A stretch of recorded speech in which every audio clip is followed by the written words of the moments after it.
Hello, everyone, and welcome to episode 5 of the Nerdy Things podcast. I'm one of your hosts, Kevin. Joining me, as always, is Jules. Hi, Jules. Heyo. And with us this week is Tim. I think we're going to bring Tim in more and more. Say hi, Tim.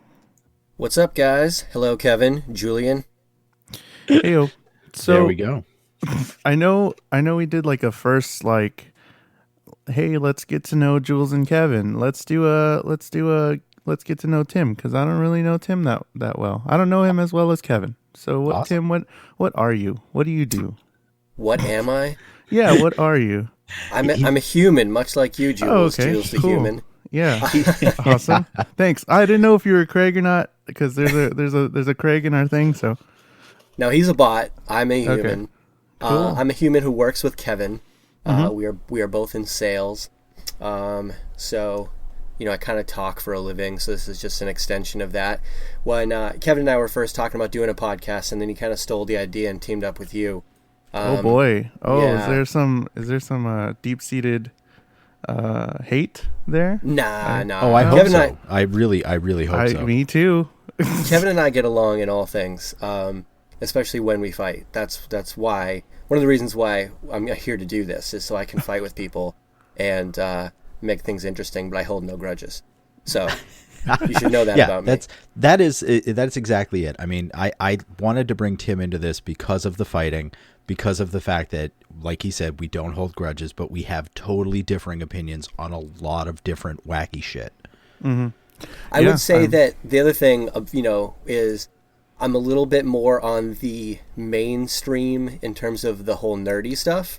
Like Kevin does a podcast on Stargate, right? Yes, that's correct. Which I've never seen an episode of, but I've listened to a couple of his podcasts and they were entertaining. But I would never have watched Stargate, But the thing that makes me, I think, viable for a nerdy podcast is the nerdy things that I'm passionate about. I'm really passionate about. So I think that by definition makes me a nerdy person. Yeah, at its core, I would say that is the key to being a nerd. You can be a sports nerd, you can be whatever you're nerdy about. Just nerd out as much as you can and as hard as you can. That's very true. Yeah, that's pretty much my MO. Yeah, and we heard it last week on the Nintendo podcast, the Nintendo Switch podcast, which was episode 4, which if you haven't heard it, you should definitely hear it. So this is going to get into something that's been bothering me, and I just I feel like this is a safe space to where I can just chat it out with y'all. We're tapping into something with Jules. Yeah, because it's really bothering me, and y'all work together, and okay, I'm not even gonna like preface it. Okay, so let's say you... Okay, well, I'm talking to two of people now. But Kevin, Tim, y'all work together, right? Okay, that's established. Now, if y'all two have like some sort of beef or like some sort of like y'all fought like with words sort of like intensely, yeah, and like y'all were just like a big disagreement, whatever, what would y'all do after that? Y'all work together. Y'all are probably going to see each other at some point. What are y'all going to do after that? Are you gonna? It's a great question, and it actually taps into a lot of what happened to me at work this week with other people. Oh boy. With Tim, there'd be no problem. It is like we said, no animosity. We're coming from the same place. We're both people. We respect that.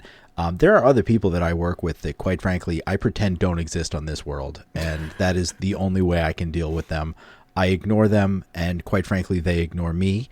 And where we work, there are enough of us and we have enough freedom that works very well. But that's not always true. I've worked with people before that I couldn't stand, and you just have to, like, I've always tried to be the bigger person, and that's not just because I'm fat. It's just, how you got to live life. Right. Yeah, if we're talking about work specifically, in general, if there's fights or debates or arguments, it depends on the person and the motive. You know what I mean? Like, most people I'm going to give the benefit of the doubt, and we're just going to move past it. And there's other people, like Kevin said, who I just generally avoid, and that's the easiest way. And we work in a big enough building with enough people. But if it's a beef in general, like I said, debate is part of my lifestyle. Like, I just like to debate topics with people. So from my standpoint, if I think you're not coming at it from a mean-spirited place, then all we do in argument is just for the sake of the entertainment of the argument. Yeah. So there's no lasting ramifications after that. Okay. That's literally it. So that all sounds, what both of y'all are saying, all sounds very logical, and that's great. I love it. But there's some people that are just so, I don't know how to say it, petty, I guess. And it can happen in both genders. I'm going to say it can happen in whoever you are, whatever you are. It doesn't matter. It can, if you're that kind of person, yeah, it works. But in my situation, it's two girls and they are, just talking behind each other's backs, and it's not that hard to hear from to hear each other talking behind their backs, and they're like, saying some sly, like, petty shit on the side. Like, just come on, either ignore them completely or like talk it out, because that's like shit. this You got to stay away from that. You just got to let that play out. Yeah, don't be Switzerland. So if stay they're out both of it. coming to I you, am, but they're like coming to me, and it's like, well, if they both come to you, like Kevin's idea of being Switzerland is one way to go about it. The other way about it is, why don't you agree to meet each of them in a room to say, I don't have some time. Let me meet you back in such and such a place in 10 minutes. But get them both there. Lock them in, and then stand on the other side and waiting to see if one of them comes out alive. No, that's you a perfect start way to do shit it. talking each of them to the other one behind their back and escalate this. Ooh, that's good. Forget I've done room. that before. You got to do this. You got to play both sides. You got to be that double agent. You got to get in their face and tell them that the other one said she was going to shit on her mom or something, and just really let this play out. See, if I was really bored, I would be like doing that stuff, but it just gets really awkward for me, and like I don't like people in general. Question mark. This is why the brawl to the death is the best case scenario for everybody. You get to eliminate a person, and the stronger one survives. It's propagation of the species. This is exactly what we need. Welcome to Shit, the world, y'all are ready for the villains episode, huh? Jesus. You know what? I'm just getting into it. What can I say? Wow. Okay. Well, not what I expected to get out of this, but yeah. Okay. That's awesome. All right, so that's been our new segment, yeah. turning Jules into a supervillain. Yeah, awesome. Thanks, guys. I appreciate it. I think that was this week's therapy session with Tim and Kev. Awesome. That's our tagline. That's our new tagline, right? You just put it on the bottom of the podcast notes. There you Fuck go. the world. No, there's nothing. I mean, I don't know. There's nothing really nerdy that really happened. We got some more trailers. What y'all see? I saw the third trailer for Wonder Woman. That looks interesting. Awesome. I hate that I don't care about Wonder Woman, and I feel like I should care more about it. But I'll see it. It's coming to my theater. I saw the trailer for Despicable Me 3. I thought that was fantastic. That was pretty funny. Yeah, that's one I'm definitely looking forward to. I think that's about it for trailers that I've seen this week. Not a fan of Minions. The Wonder Woman trailer was good, and I think I have reasonable high hopes for that movie. Not based off of any of the past DC stuff, obviously. I just think movies that have used female lead characters recently have done a pretty good job. They have. I'm just worried about all the stuff like this, all these rumors coming out of the studio that this movie is terrible and it's testing terrible and they're reshooting and they might not reshoot. And I don't know. I'm just worried. I don't think we need another World War II superhero epic at this point. Or I'm sorry, World War I. Yeah, it looks funny. It looks interesting, and it looks like even if you don't know what's going on with Wonder Woman, that they're gonna bring you into it, and it's gonna start off on a good foot. So hopefully, that does really well. I mean, I'm not a fan of Minions, but Despicable Me was pretty funny. Yep. I mean, can I say also I finally saw the Deadpool trailer that we talked about last week? Oh, did you like it? And so it just brought, that whole discussion in my mind. That is what a trailer should be. Yes. Because it has nothing to do with the actual movie. There was no plot. There was a plot. The trailer in itself had a plot. But there was no plot from the movie, no scenes from the movie. Basically, it was to get you hyped that there's a new Deadpool movie coming. It was pure And I don't know why I don't know why more studios don't do that, because it is a common complaint, not just amongst nerdy circles that, oh, well, that comedy, I'm not going to go see it because all the funny parts were in the trailer. Mm-hmm. Yeah.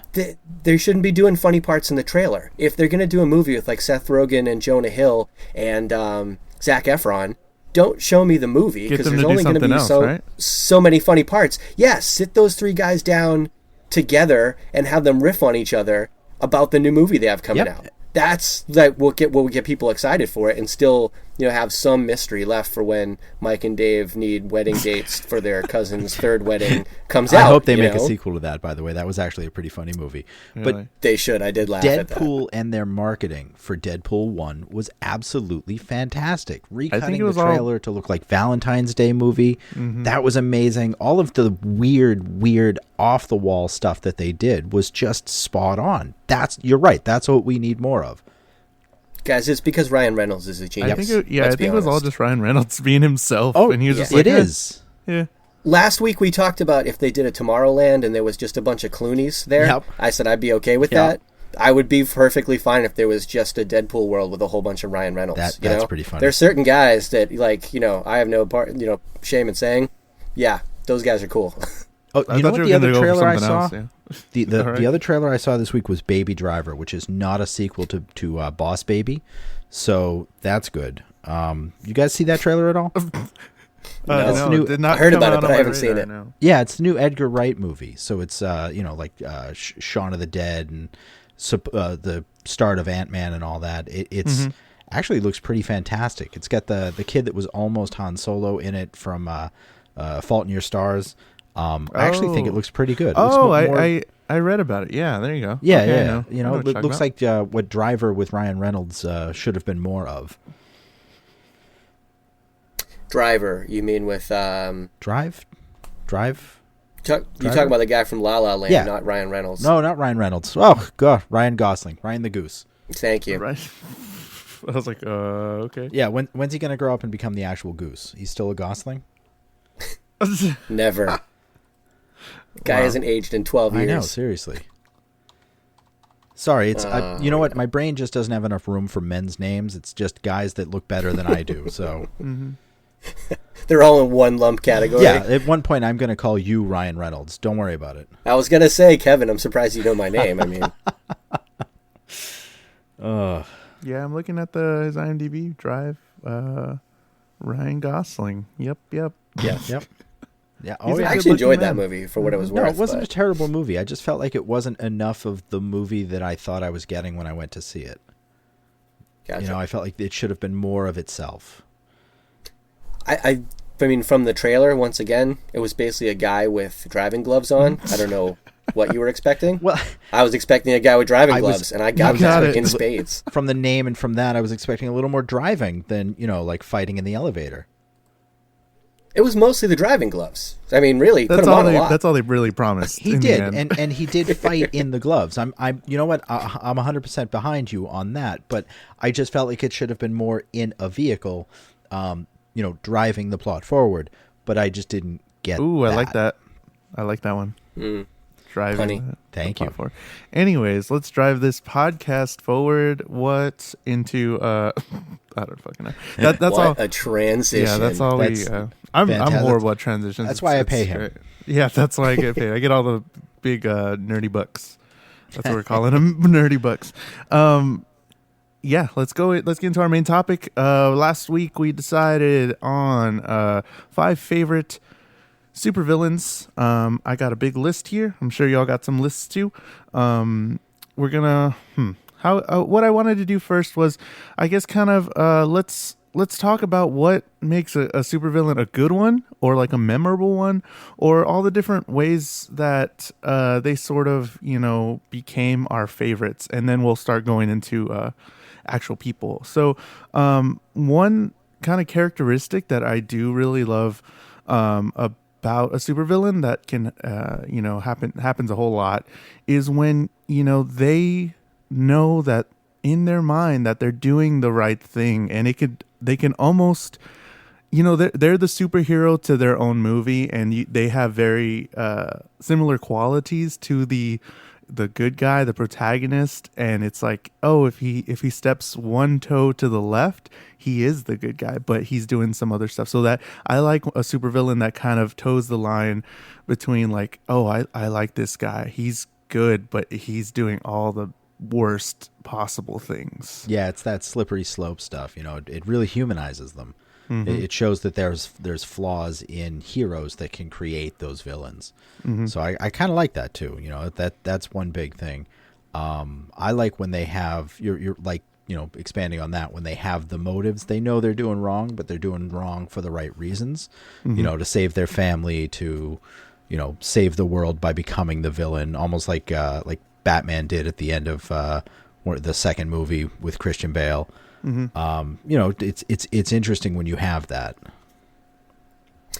Interesting that you guys both talked about that, because I had three kind of characteristics. Let me get that word out again. Characteristics of a villain, and they were actually kind of the opposite. Apparently, I like a villain that's bad. You know, that's pretty evil. And even if he thinks he's doing the right thing, it's basically, I went down to, there's a motive. It's usually selfish. You'll see that as a theme throughout mine. They have some sort of skill, because obviously to be a villain and be intimidating, you have to have something that you offer against the protagonist, and that there's a lack of remorse. So I guess that lack of remorse could come from thinking that they are, again, the good guy in their own movie. But most of the villains that I picked had a lack of remorse. And I'm going to give you an example that came in my honorable mention category. Oh, yeah. And that's cool.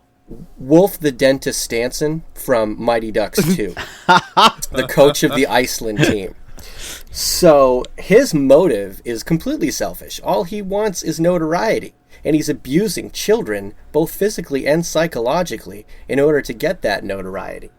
He has a skill. His skill is intimidation, because he's a big physical bad guy and he knows hockey. And he has a lack of remorse that's just showcased by the fact that he doesn't care that Gordon Bombay is trying to be a 29-year-old minor league rookie ascending to the NHL out of nowhere. He slashes the guy's knee in a silly game anyways, and then pops his beach ball.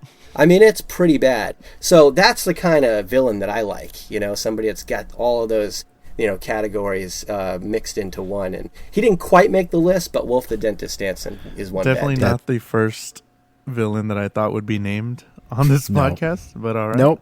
But you know what? You're right. It fits the bill. Like there's a couple of honorable mentions of mine that, you know, I would have to agree with you. They're skilled people. They're not on the main list like Gordon Ramsay. Have you ever seen Hell's Kitchen? Oh boy. He is spectacular in this that. Is gonna be, he is the villain of that show. He absolutely is. He's there yelling at everybody. He's screaming his lungs out, but he is the one that can do that. And he's got knives. He's got fire. I swear, he could be a supervillain. All that's needed is like a bite from a radioactive asshole or something. Mm-hmm. Radioactive asshole, yeah.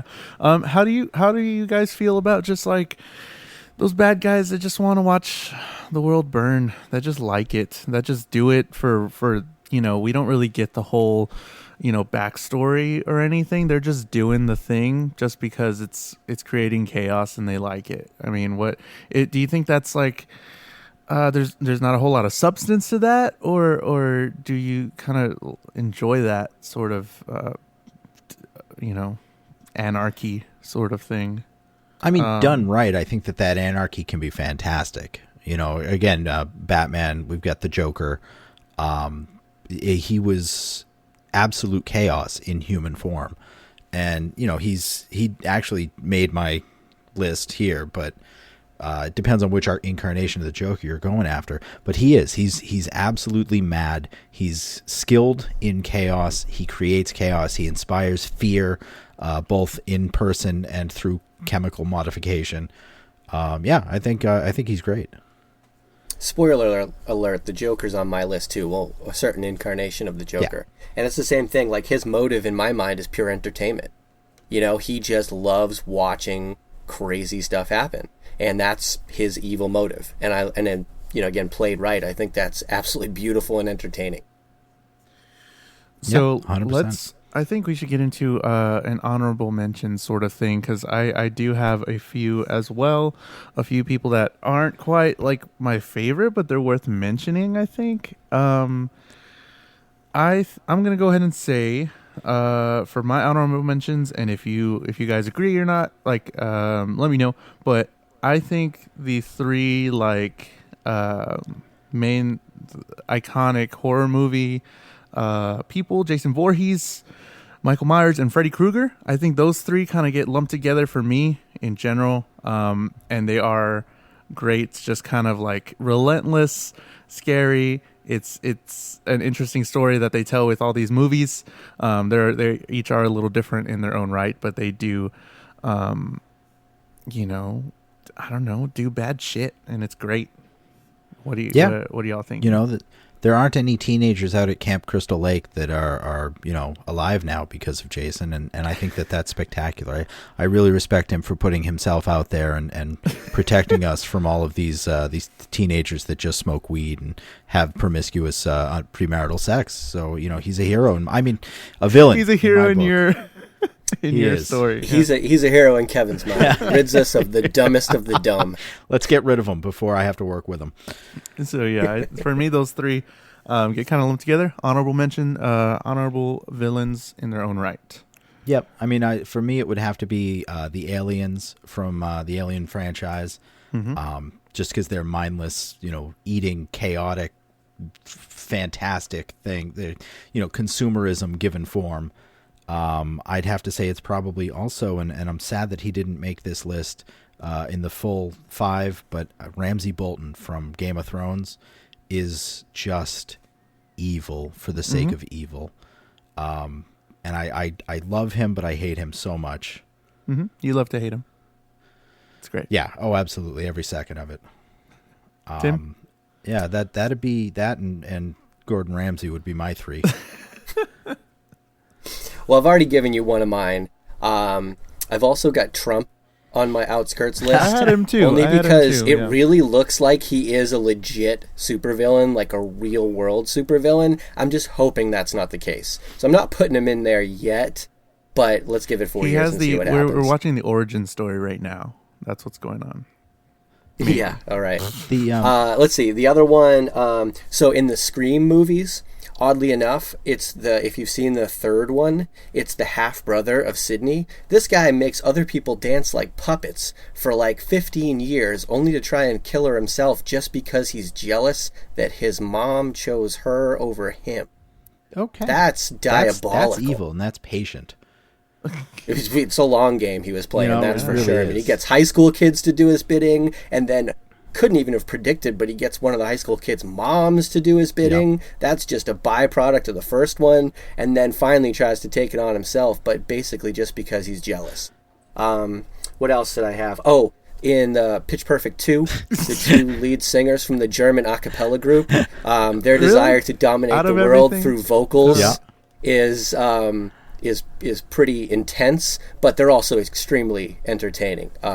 If anybody has time to go Google, or not Google, just go to YouTube and look at Flula Borg. Oh my God. You could spend 2 hours watching 5-minute videos of a man ramble I about love that, man. the difference between German and English phrases. And yeah, it's just pure entertainment, no question about it. Website. I'm looking at you know, not to hound on the Trump thing, but the billionaire entrepreneur turned president of the United States is the backstory for Lex Luthor. Right? I think all we need is Superman, and we've completed that. Well, here's the interesting part. Lex Luthor's bald, and we think Donald Trump should be. Whoa. Mind Boom. blown. We're making connections here.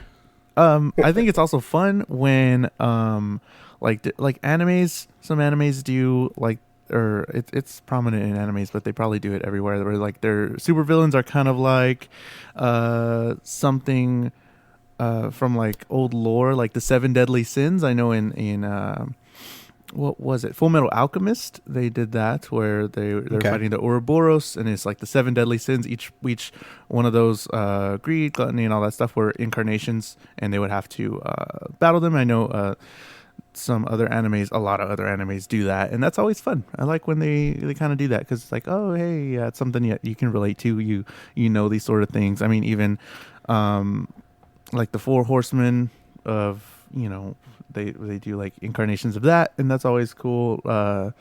Just like as a generalization, I always like when something references something I should already know. It's pretty cool. Like we get a lot of that in Stargate, which we plugged a little bit earlier, but my other podcast, Chevron Locked, we go over that, and they available do now on iTunes. Mm-hmm. Shameless plug. Hey, listen, no shame here.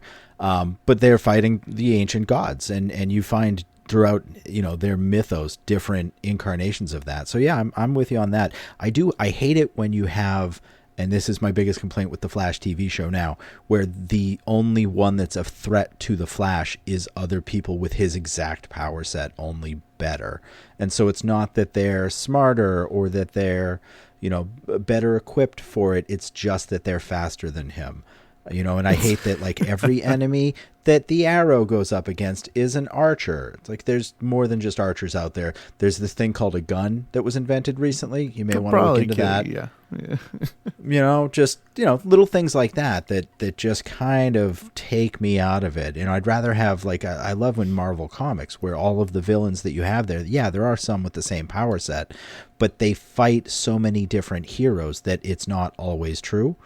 And so you get, like, Spider-Man fights the Vulture, and he fights Doc Ock, and he fights Sandman, and then the Fantastic Four will fight them as well. Mm-hmm. Oh, boy. So any more honorable mentions you got, guys? No, that's it. I'm into my list now. That knocked off my my 4 extras.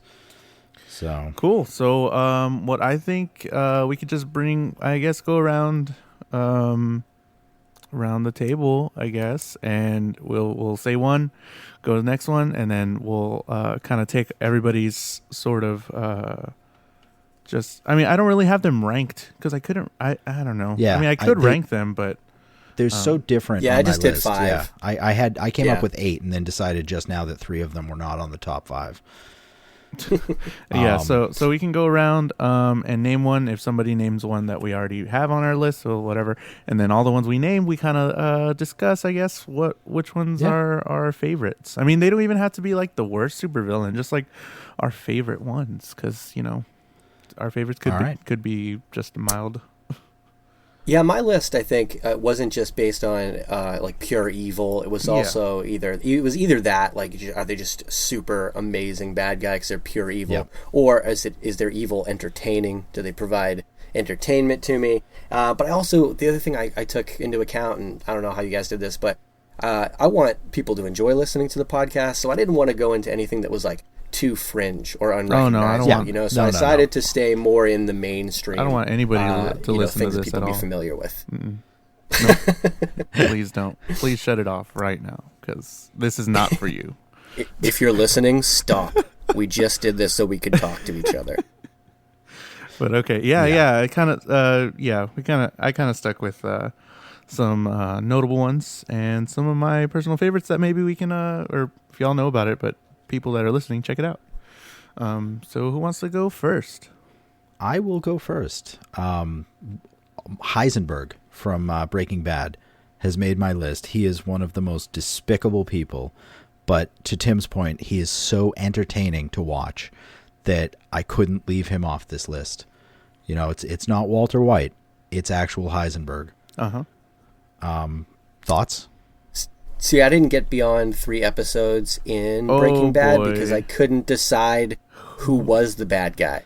They're all the bad guys. Yes. On this podcast. So, Jesus. No. Yeah, listen. I'm going to sit this discussion out and just make my opinion known that everybody in Breaking Bad is the bad guy. Jules, this is why Heisenberg was first on my list, because I knew he didn't get that far into it. Oh, man.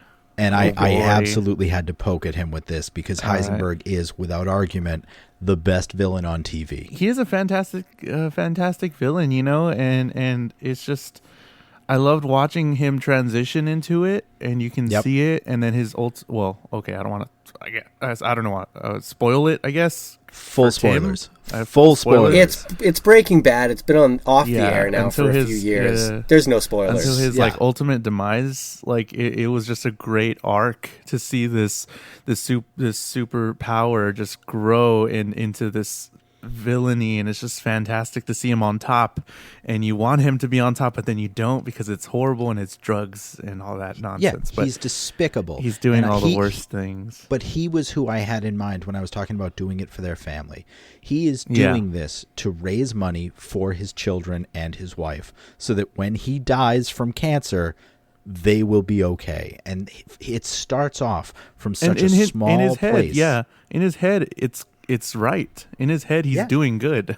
He is the hero in his own narrative, and yet he is definitely not. There are no two ways about it. He is despicable from day one until he absolutely turns that corner. I have to put him up on my list. Yeah, Heisenberg's great. Who you got? Who you got? Who next? Who you got? Well, the first one that I'll throw out there, I guess, kind of throws in the same thing because this guy, he thinks he's doing good stuff. Basically, his motive is to preserve his lifestyle and the lifestyle of those whom he has some connection or respect for, but mostly his own personal lifestyle. And that's President Snow from the Hunger Games. Sure. Oh. And he will sacrifice hundreds of thousands and is as diabolical and manipulative. I mean, he's sacrificing children to the death. Yeah. Just to preserve his own comfortable lifestyle. It's as diabolical as I could imagine someone being, and it's basically so he can live high and mighty, the people in the capital can live high and mighty, and that every other person, as far as we know, on the planet just suffers as much as they possibly can for their own for the gain of the people that are around him. It's just awful. Yeah, well, it's one of those feedback loops where by doing it that way, they haven't had any real uprising, and so they're going to keep doing it that way. Having the games, quelling the population. It's lasted 75 years now, so why not? Let's keep it going. Mm-hmm.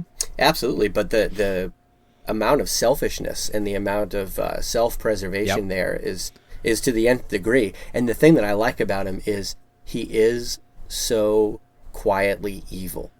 Never raises his voice, never gets demonstrative. Mm-hmm. He just goes into every interaction thinking, how can I outsmart you in a way that will just needle at you and prick at you and make you just want to hate him every second, but know that there's nothing you can do about it. But see, I think that this both supports and undercuts your point a little bit, is the ending of that series where, I mean, he was evil. Yes, he embraced it. Yes, he was leaning into it.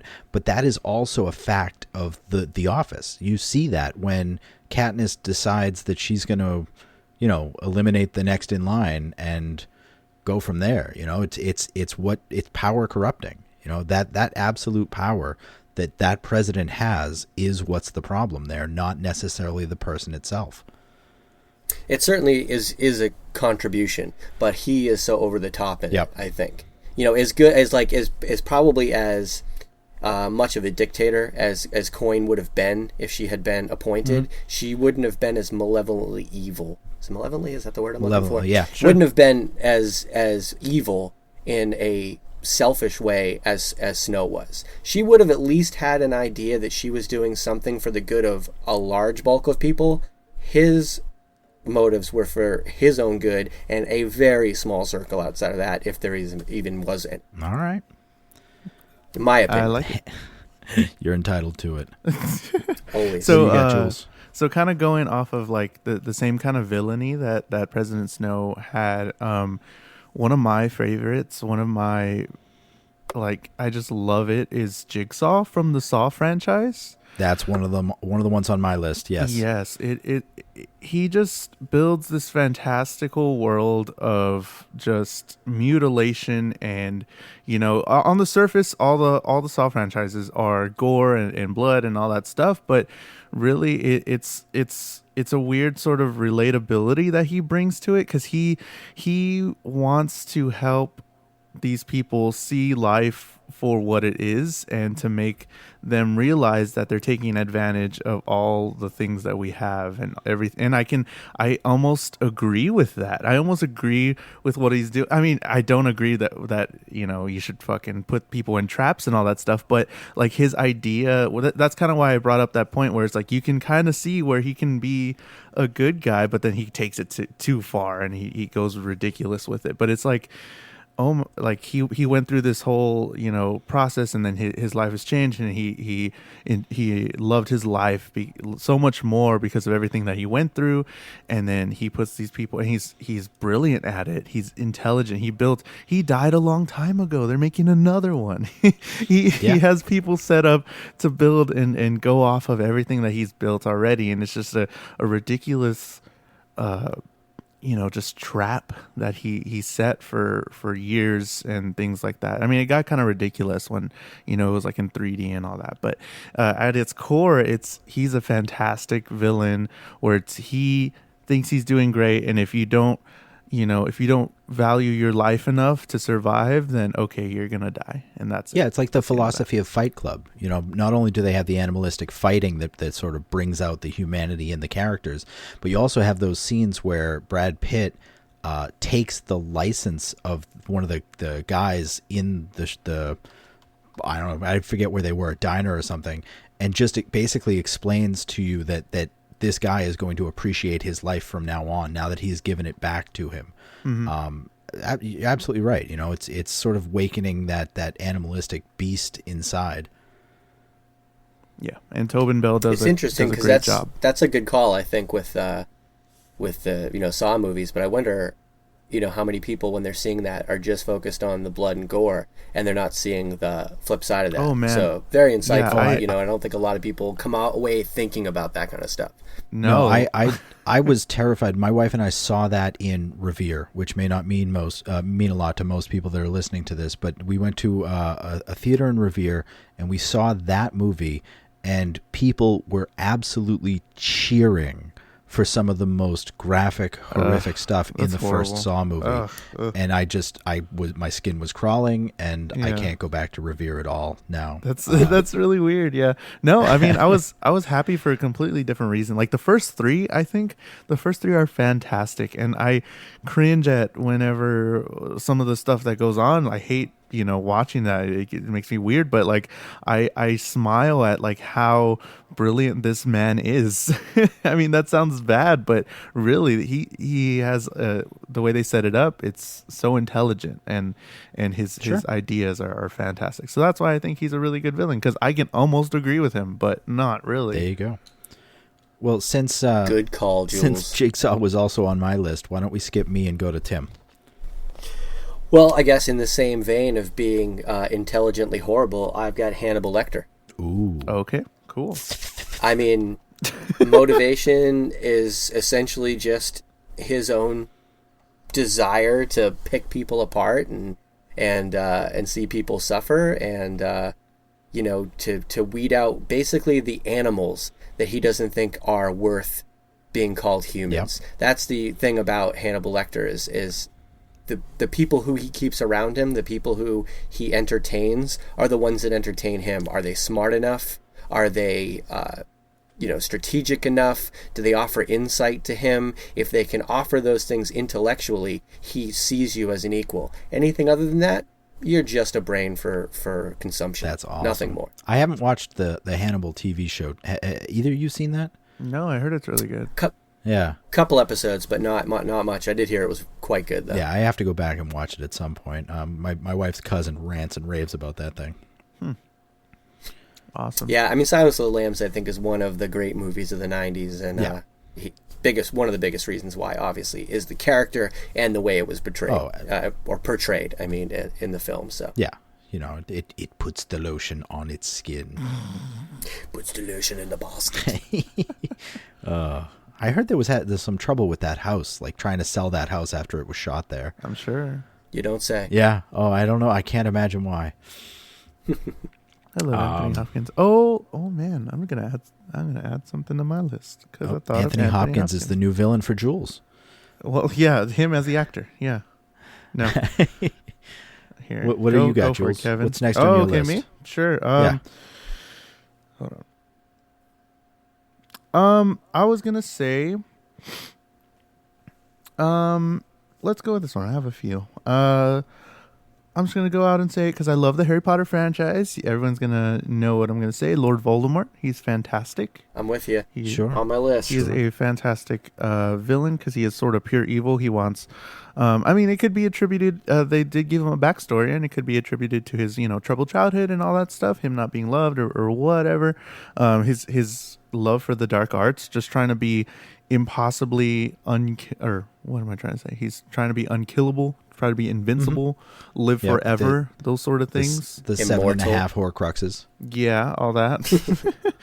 And just his quest for pure, unimagined power. And it's a fantastic story, and the way that he, throughout the books, he's trying to come back into power, and then...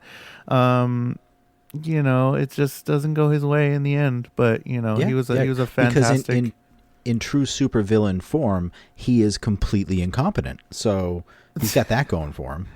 Yeah, and whoa, hold on a second, Kevin. First of all, that's if I said I didn't rank these, but I did, and he's number one. Everybody else is next on the list. Really? I have many reasons why. Okay. But run into the incompetence of Lord Voldemort for me. Okay, sure. It takes him 8 movies to even become a little bit of a threat, and then he's beaten by a little kid.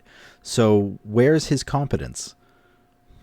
The steps that it took to even keep him alive to that point, the things that he did, were beyond anything anybody else had ever done. True. It was like a Rube Goldberg machine of weird, wacky coincidence that kept him alive that long. It had nothing to do with agency. No. This wasn't a choice. This was an accident.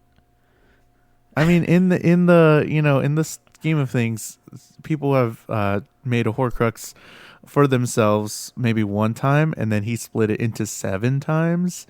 So that is kind of intense, and that took quite a bit of amongst all of the other inconsequential murders. He murdered specifically 7 times, sacrificed 7 people purely for his own preservation.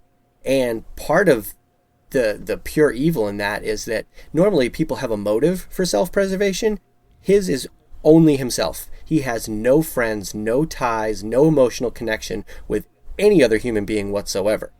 He does have the master plan of wanting to rid the world of anybody who's not pure magical being, but even the people that exist within his most inner circle, he has zero loyalty, and have killed, zero affection, and zero affinity for. And he killed 7 whole people.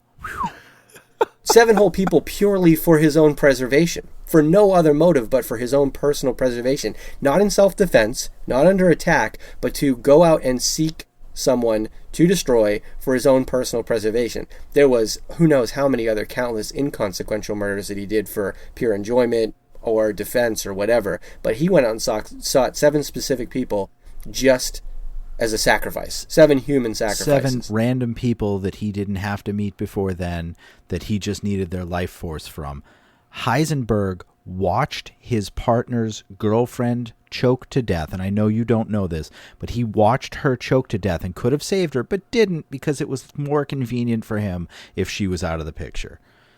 So part of what you have an issue with in Lord Voldemort is the fact that he doesn't. There is no sacrifice for him in terms of meaningful life. They're all meaningless to him. Yeah. He hates everybody. Yeah, so he has what's no the connection difference? to anybody. But he did seek out specific people and specific places that were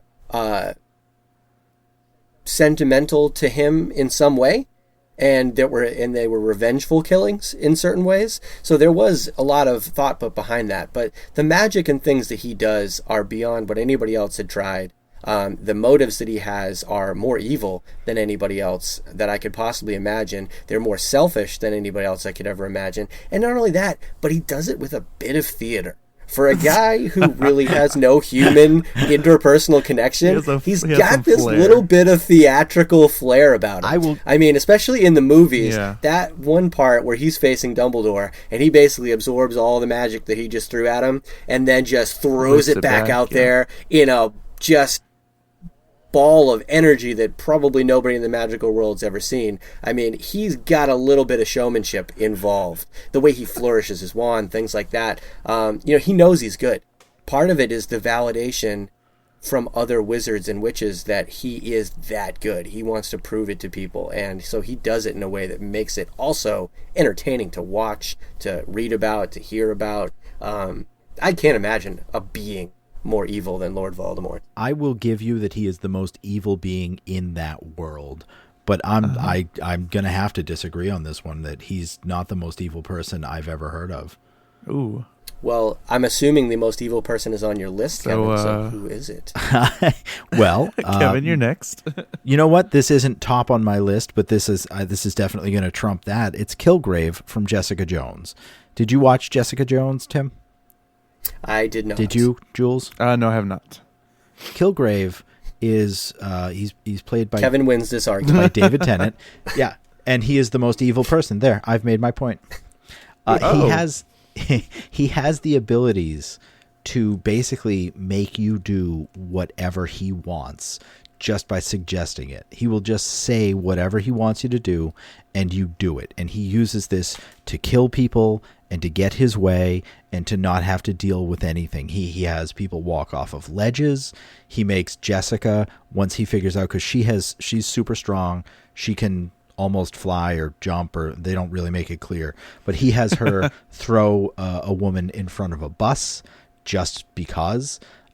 He's just pure, selfish, childish evil. He is that power that corrupts. He's President Snow with a superpower. Well, as much as I can't, articulate on the character, I can go back and defend the Lord Voldemort position. To 90% of even wizards, but to all non-wizard, muggles, no mages, wherever you live, he could possess and control 90% of the population as well. So the fact that he chose not to, again, brings the theater in it to me. He wanted to get out there and get his hands dirty and to do stuff that he could show off what he could do and how bad he was. But his power of mind control is as good as anybody you can imagine. Nagini, anybody who can't practice, I can totally control the minds of everybody here. I just choose not to. Yeah, that's you know what? That's my excuse too for not being better than I am. I could do it. I just choose not to. There is no defense that a muggle has for the mind control of a wizard. Zero. He could have killed them all off just like that if he wanted to. Walking off a ledge, totally could have done it. Make him dance, totally could have done it. It's getting out there and being evil that makes him so special. He wants to do it. All right. I love you guys. You guys are cool. Yeah. Yeah. Who's next on your list, Tim? Well, next on my list is Heath Ledger's Joker. Okay. Most specifically, we talked about why the Joker was cool. Just basically, a master of chaos, a wizard of destruction, if you will. And he just does it for his own pure enjoyment. He just loves seeing all of the puppets dance and watching the outcome. But specifically from an entertainment standpoint, the way Heath Ledger played him, I just thought was as fun to watch as I could possibly imagine a villain being. Yeah, I can't argue with you. One of the more fun times Joker was, portrayed, and it's interesting. It was great. I love it. Yeah, absolutely. No question about that. No, I don't even have an argument against this. That's a fantastic nomination for this list. Mm-hmm. Absolute selfless. Yeah, I have two from Doctor Who because I love Doctor Who, and maybe we can just choose one. I'll bring both points, and then we can choose one for the list. Yeah. All right. So first off, I have the Master from Doctor Who. For those that don't know Doctor Who, Doctor's a time traveler, whatever. He's from another world and all that stuff. His entire world was done away with, lost, whatever. There's a ton of other things that have happened to it, but for some reason he's the last of the Time Lords, and then he finds out that he has another Time Lord with him pretty early on, because the series has been going on for 50 years, and there's been tons of iterations of the Master, but this man or woman now Missy, is interesting to where I really don't know what to make of the Master, because he is pure evil in what we've been saying. He wants all these things to control the world or whatever in whatever scheme he has at the moment. But then he's also kind of that duality with the Doctor in recent storylines with the new, especially in David Tennant's years. It almost seemed like the bordering Doctor on compassionate, but still manipulative. Yeah, very manipulative. So. But then it seemed like the Doctor needed him, and it's that sort of I want to help you, and I want you to be my friend, and I want this to go well. But then having that, like, feeling that from the Doctor, and seeing how bad the Master is, and it's just like, oh my God! It's kind of like in the what you said in Lego Batman movie. It's kind of like they're together, but they're not. Yeah. You almost get the sense more recently that the Master is pushing the Doctor to become something more, to sort of lose the goody two shoes aspect and be prepared for something more evil, or something that he's going to have to sort of deal with in the future. Because he's been sort of a muppet up to this point. The Doctor is a child, and there's no two ways about that. Mm-hmm. And it's just fun, just a fun way to see the Doctor interact with another Time Lord. And then when they brought Missy in, and now the Master's a female, and it's just a totally different kind of back and forth between them, and it's fantastic. And it's like, it's a different dynamic. Yeah, it's great. So that's one. And then the other one's the Daleks, of course. Yep. Just pure evil. They're programmed pure evil. They want to make everybody dead, exterminated, and that's just fun. Just fun to see these robots sort of just take control. They're sort of the iconic Doctor Who villain. Yeah. It's kind of funny looking back, because they're all basically the same. All of his villains are exactly that. It's just that the Daleks are the ones with the plungers and the whisks and that everybody recognizes. But yeah, they're phenomenal. I had meant to put that on my list. That was one of the ones my wife came up with. So I mean, one of those two. I don't know. I couldn't decide.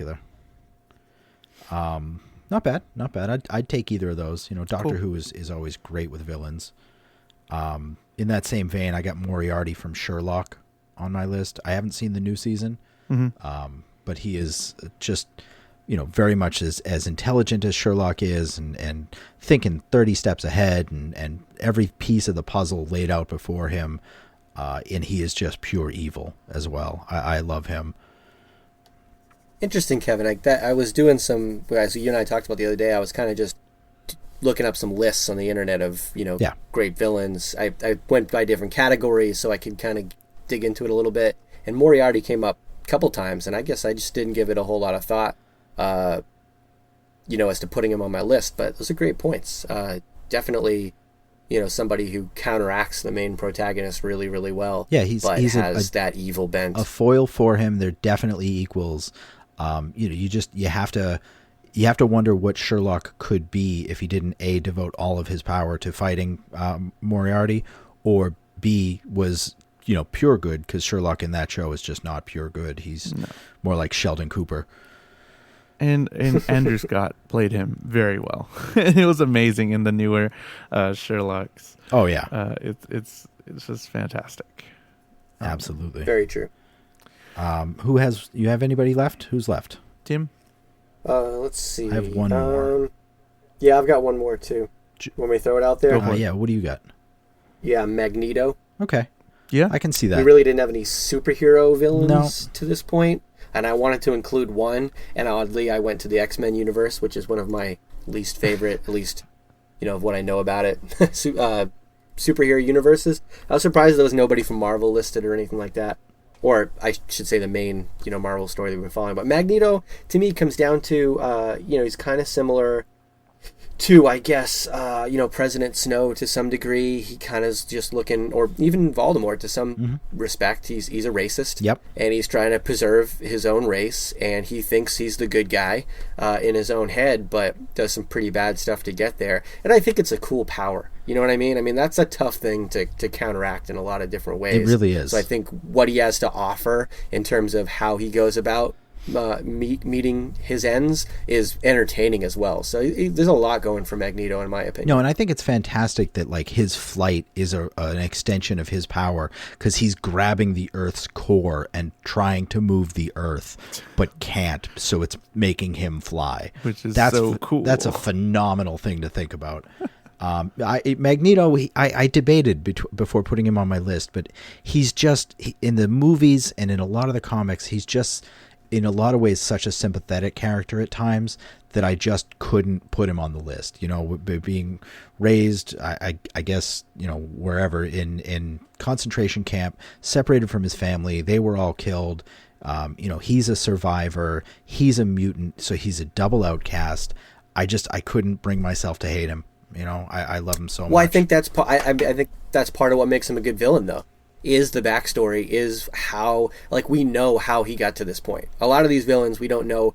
I mean, we have, you know, some surface idea, but we know what brought him to this point. And you're right, that makes him sympathetic, but that doesn't make him any less a villain, in my opinion. Yeah. Because the actions are villainous. But I think it's cool that he is such a humanized villain that you can actually have sympathy for, but at the same time going, it's still not right. You got to stand up to it. You got to stand in up a to quick what he's aside, though, Darth Vader almost made my list, but then I realized Hayden Christensen, and I had to take him off for that reason. Darth Vader was also almost on my list, and I didn't think about that as the reason to take him off, but it's as good a reason as any. Yeah. Well, honestly, I took him off the list because, frankly, Darth Vader as a villain worked much better before the prequels, because the idea of Darth Vader was phenomenal, but the actual reality of seeing how he got to that point took it away from me. I couldn't put him on the list. I love Star Wars. I mean, I've said that before. I have an entire bookcase to my right full of Star Wars books. I've got pictures on the wall. I've 3D printed a bunch of shit for Star Wars. It is one of my favorite franchises, and I couldn't put him on this list of villains.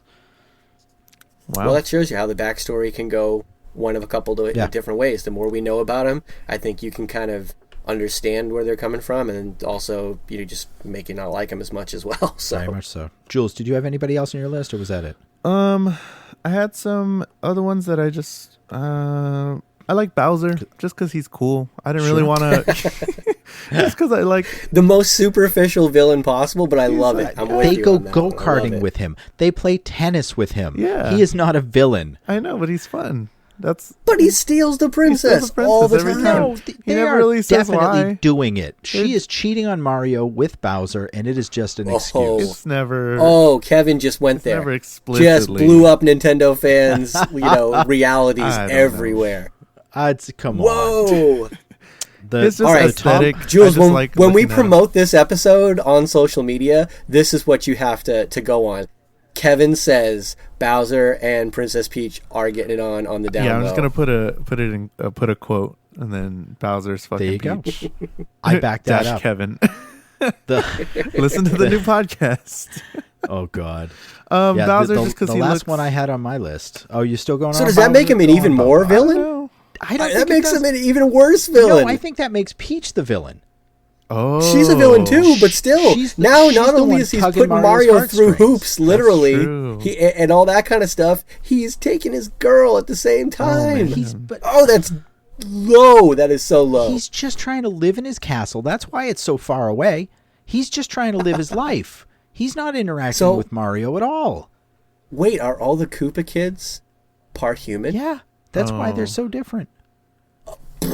All right, mind blown. Another. I'm done. That's it. This is what this all came down to. All of this inane discussion for this moment. I have to go process. I have to go think about this for a while and then get back to you guys. Oh boy. All right, Tim. See you next week. Anyways, so I thought of one when he said Anthony Hopkins. What's his character in Westworld? I forgot, because that's a beautiful villain as well.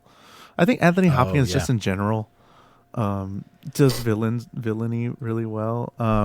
Because in Westworld he creates the entire world, and then he doesn't want to. Here, I'm looking it up right now. You still there? Yeah, no, he fell. He tripped. Oh, okay. Robert Ford, Lost you for a second. Dr. Robert Ford.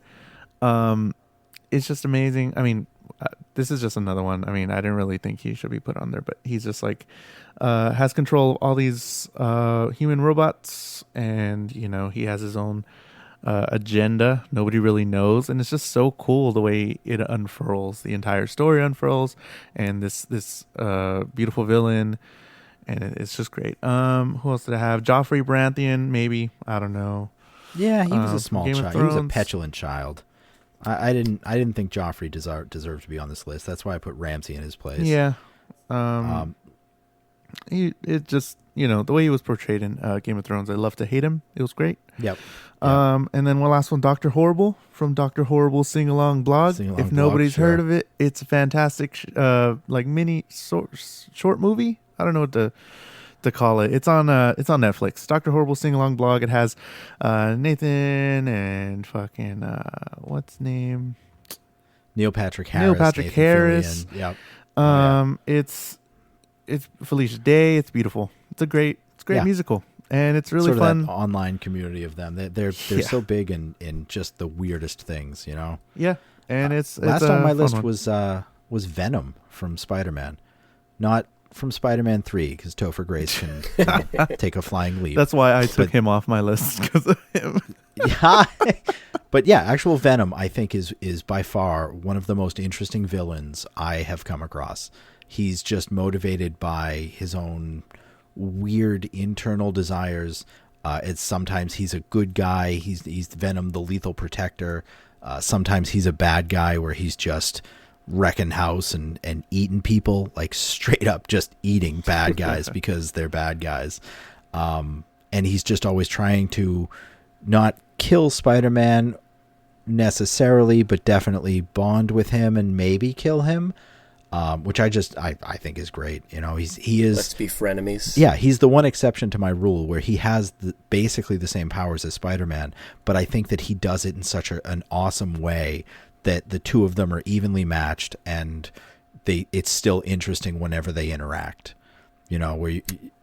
I just love the Eddie Brock duality of it, where he's fighting with the symbiote and the symbiote's fighting with him, and they're just trying to come to grips with it.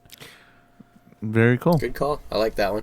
I'm going to throw one more out there, too. I wanted to include this one on my list, but I thought, it wasn't kind of as complex as some of the other ones, and it's my favorite movie of all time, so I have a bias. But when you said beautiful villain, I think of Joaquin Phoenix playing Commodus in Gladiator. Oh. He just plays him in this way that's so, beautifully tragic and dramatic. Yeah. And he's complex in his motives. He has all of these different reasons why, and he's manipulative and inept, but competent in certain ways. There's just so much going on with him, and he does so much with so little. Yeah. I mean, you look at Russell Crowe as Gladiator, as, Maximus. He's powerful, he's strong, he's smart, he's skilled, he's all of these things, and Commodus is weak and petulant and immature, and yet he finds a way to be a reasonable foil for him as long as he can, and even go as far as to battle him in the arena, and again, in his own kind of Weasley little way, puts himself where he could possibly win. That's and just the way Joaquin Phoenix plays him is superb. Absolutely one of the most enjoyable villains I watched, play their character. Oh, definitely. And no a great question. movie in general. So, let's make a list. Five. I'm gonna say. Well, we got I'd probably for say Voldemort. Yep. Somewhere on there. Joker. Yep, Jigsaw. Jigsaw's good. I agree with that one. Yeah. So that's 3. Voldemort, Joker, and Jigsaw. Let's see. Hannibal Lecter. Maybe. Yeah. I mean, he's definitely humanizing it. And I vote Gordon Ramsay. Yes. There you Boom. go. You Done. got 5. There's our 5. That's it. Done. Just to Entire recap, hour, and that's what we got. Voldemort. All right. Voldemort. Cool. Heath Ledger's Joker. Yeah. I'm just going to put Heath Ledger's Joker. Jigsaw. And then Voldemort? we have... What was the fourth one? Did you say Voldemort What was already? it? No, yeah, I got Voldemort, Hannibal Joker, Hannibal Lecter. Oh yeah, Hannibal Lecter, Jigsaw, and All Gordon that, Ramsay. and Done. then he just kind of Done. snuck up behind. He got a sneak win That's awesome. None of the podcast was about him, and then he just came out of nowhere. All right, that's boom. Boom. Like Steve McGarrett on 5-0 out of nowhere. awesome. That was great. So, how are we gonna do this next episode? Those were our 5, and tell us if you agree. Tell us if you don't agree. Tell us how bad we're doing, please. nerdythingspod@gmail.com. You can email us or find us on all the social media at nerdythingspod on Facebook, Twitter, and Instagram. Comment, send us tweets and all that stuff, and maybe we'll read them on the show. Yeah, we established earlier, yell at us, please. Tell us how awful we are. Fight with us. We probably won't hold it against you. Yeah. We put out a lot of opinions today, some strong ones. So, yeah, come back at us. Tell us why we're wrong. I want to hear it. Come at me, bro. Yeah, I brah. triple that. Yes. How are we gonna do that the next episode? Do you want to do give Tim a chance to do 2, and then we'll figure out what to do? Yep, I asked Tim Awesome. to come up with 2, and I figured we would figure it out between us. All right, so I got 2 choices. One is book or movie. Let's take some of the most famous, series that have been turned from literature to film and say which one is better. And I know almost universally it's going to be books, but there are some exceptions to that. And I want to hear, if you have any exceptions to that. So book or movie. And then the other one is best binge food for TV show, movie, reading, or gaming marathons. And I know each category might have some different food that's associated with it, but best binge food for all of those, just kind of, I'm going to be a lazy sloth today and just do this stuff. That's awesome. We might be able to do both of those. if we're being honest, we don't have to talk in the beginning. We this is what I bring to the table. We got to vote for both. I mean, that's all right. that's from me. That's fine. Our beginning Let's aim for rant. both. I think we can get behind like it. that. So no, I'm going to cancel the therapy session for next week. So the beginning, I think, will be about binge food for all your Netflix watching or movie watching or whatever. And then from book to movie, we're gonna read up and watch a bunch of stuff from here till next week, and hopefully you can join us in watching, reading, whatever you like to do better, and join in on the conversation. And we'll be back next Thursday for another episode. And we should also, if we have some time, talk about another one of the greatest villans that was left out, and that's Captain Hook of the movie Hook. No time. thanks Sorry. to- My producer's signaling Thanks we got to wrap up here. Dipsia, for letting us use the theme.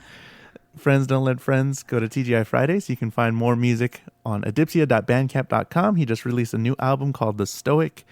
Awesome ambient music. Go check it out. And yeah, I think that's it. That's a wrap. That'll do. Bye, everyone. Later, guys. Cool.